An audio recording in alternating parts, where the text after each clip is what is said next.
So there's a journalist, if you want to call her that. There's a journalist called Joan Walsh. She used to write for Salon.com. And now she writes for The Nation. I actually met her a few years ago. I interviewed her when I was a producer at a nonprofit in New York. She's honestly, in person, she's very nice. So, I don't have anything against her personally. But, over the campaign, she's constant on Twitter. She was knocking Bernie all campaign. She's very in the tank for Hillary Clinton, which, it's her prerogative. But you got to have the facts if you're going to do that. So, Joan, I actually incorrectly tweeted today because I'm doing too much at once. I tweeted out a poll and it was wrong. I confused Reuters with Rasmussen. So a Twitter user pointed that out. And I mean, I'm okay saying I'm wrong. It happens. It's not intentional. So I corrected it. I said, oh, you're right, about to correct it. And Joan Walsh tweeted me, oh, you know better, Jordan. So I didn't particularly like that because she reports or opinionates. She's not even a reporter. She's a columnist. Opinionates on stuff constantly. That's not true. So I never said anything. I only like to pick fights with people that I kind of respect. Or if it's like really, really over the top and they're just spewing bullshit. So I don't really pick fights with her. She actually wrote to me, oh, you should know better, as if she's never made an error in writing or reporting, but that's fine. So Joan said you should know better. So I wrote back to Joan, yes, because you've never made an error, like with no data to back it up, calling Sanders' coalition angry white male cult. She wrote a piece like during the primary that Bernie Sanders is risking, let me get the headline for you. Bernie Sanders is hurting himself by playing the victim. She wrote, the defections of some supporters, the increased skepticism of even one friendly cable host, and a rebuke by PolitiFact isn't fatal to Sanders' campaign, of course. What will be fatal to Sanders' future as a mass movement leader, as opposed to the messiah of an angry, heavily white, and male cult, is his continued insistence that his enemy now is not so much the corporate overlords or income inequality or the big banks, but a corrupt Democratic Party, epitomized by Wall Street flunky Hillary Clinton, that has rigged the election to thwart him. I'm not going to read the rest of it. But basically, if you have a brain, she just called Bernie Sanders' coalition the messiah of an angry, heavily white, and male cult. So I pointed out to her that you wrote that with no data to back it up. There's no data in this story that backs that up at all. She just wrote it because that's the internet, and you could do that, even on a good site like The Nation. So I wrote that, and let's see what she wrote me back. Oh, she said, you used to be more precise, Jordan Chariton. Here's what I said, and with a link to the story.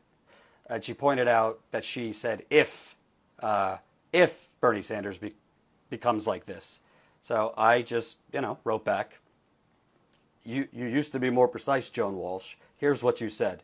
Kind of like trying to drop the mic. And I had her dead to rights. I mean, there's no if here. She just said, again, the defections of some supporters, the increased skepticism of even one friendly cable host, and a rebuke by PolitiFact isn't fatal to Sanders' campaign, of course. What will be fatal to Sanders' future as a mass movement leader, as opposed to the messiah of an angry, heavily white, and male cult. I won't get into the rest of the Twitter because it's just fun, and you could go look at it if you want to look at my Twitter. It's at Jordan Chariton, Chariton. Basically, I had her dead to rights. She was basically calling at that very moment Bernie Sanders' movement a messiah of an angry, heavily white, and male cult, which I could tell you because I've been around the country is not true. I mean, there were a lot of white people, but there was, a huge majority of young people. There were Latinos. There were African Americans. There was a mix. It wasn't like Trump. You don't see a mix. You see white people, a lot of old white people. So basically, I called her on her shit. Oh, by the way, Joan Walsh's daughter works for Hillary Clinton. I forgot that. Thank you, Kevin. Does she disclose that in her stories? No, absolutely not. So basically, with her, what she ended up doing, I said, because she wrote back a bunch of bullshit, and I said, so, again, you wrote a story, you have no data to back it up, and what? Do you have anything to say? She just said, I stand by my story. So that's what these people do. They write stuff that's not true, and then when they're called on it, by the way, she called me out first I'm not trying to be, a kid about it, but she pointed out that I had something wrong. She then tried to spin it that she was saying if Bernie does this, then there's a potential he'll create this cult of whatever. You could go read the story. Google Bernie Sanders is hurting himself by playing the victim. She knew what she was doing. She, without any sort of data or proof or evidence, basically called Bernie Sanders supporters a bunch of angry white old men. And then what was really, I thought, funny, somebody wrote something nasty to her, like, I think misogynist. I didn't see it. But she then, wrote a tweet pointing out that person's tweet saying, here's what, I haven't experienced misogyny on Twitter for a while. Here's what happened. Here's what happens when you challenge TYT. So I wrote back, yes, go to the playbook. You distort, you're called on it, you have no response to that, you deflect, and then you challenge, and then you deflect and call the person who is right a misogynist. That's what she did. I didn't say the comment. And by the way, I tweeted once I read the comment, that's not right. That's not what I think. I don't have anything against her personally. I just think she's a hack. There's nothing else to say. Hack in how she writes. Hey, I'm open that I'm for Bernie. I was for Bernie.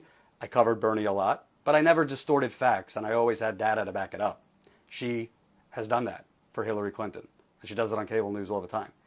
Then so when I said that, then she said, if you're too dumb to read my story and understand it, I'm done with you. And then she blocked me. So, but sure. It's the first time I've ever been blocked on Twitter, actually. So I guess I should be upset, but I'm not. So bottom line, obviously two different stories, Tapper and Walsh. But here's the deal. I'm not doing this to brag, and I'm not doing this for, like, accolades. I'm doing this because I think with Tapper specifically, this shit happens in cable news every day. It happens at the New York Times every day. They either are too lazy to find out what the actual story is, or they know what the story is and they just choose not to report it because they're in bed with the politicians and they want their access. They want access to those politicians. And, they got to play the game. Oh, I won't go after you. I won't go after you on this, but, you need to give me a head start when you have news so I could break it. That's how this works. I fortunately don't have those restraints. They're not, Cenk, the Young Turks, they just want me to do what I've been doing. They don't care if I get an interview with Hillary Clinton. It would be great, but it's not the goal. The goal is to expose the truth. And I'm doing it my best. I haven't been on that much this week because I've been at this conference, and then I went to Indiana to cover the lead thing, so you'll be seeing videos come up. But that's what happened. So I'm hoping Jake Tapper corrects himself, and I don't really care what Joan Walsh does because she's, I'm not going to punch down. So people like Joan Walsh, they could have the title, they could write for bigger sites, big sites. I don't really care. She's wrong. She wrote a stupid story that distorted Bernie's coalition. She then called me out for a polling error, and then I called her out and, distorted it. So this video, I'll put this on YouTube. We'll put in the screenshots so you see everything. But the bottom line is I am, I've thought about this a lot because the primary has been a really eye-opening experience for me personally. I've always been into politics, I knew things about politics. I knew things about how it was played, but you don't really know until you go across the country and you see it up close. And I have seen up close every day the disconnect between what is really going on in the country and what the media tells you. I don't even have words for it. It's really, there are no words. What you see on CNN and MSNBC, and I know you don't really watch it that much because you're watching me and the Young Turks, and what you see in the New York Times and all these places, it's not reality. It's an alternate reality.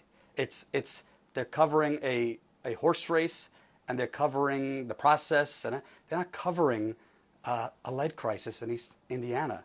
They're not covering blatant corruption at the State Department.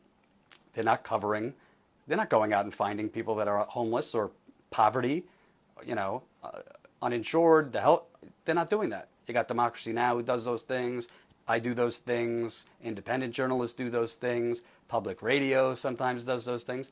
But the networks and the print outlets with the most money and the most resources just want to cover the fucking battle royale and the boogers of Donald Trump and, Hillary Clinton, what is she wearing? And it's a shame.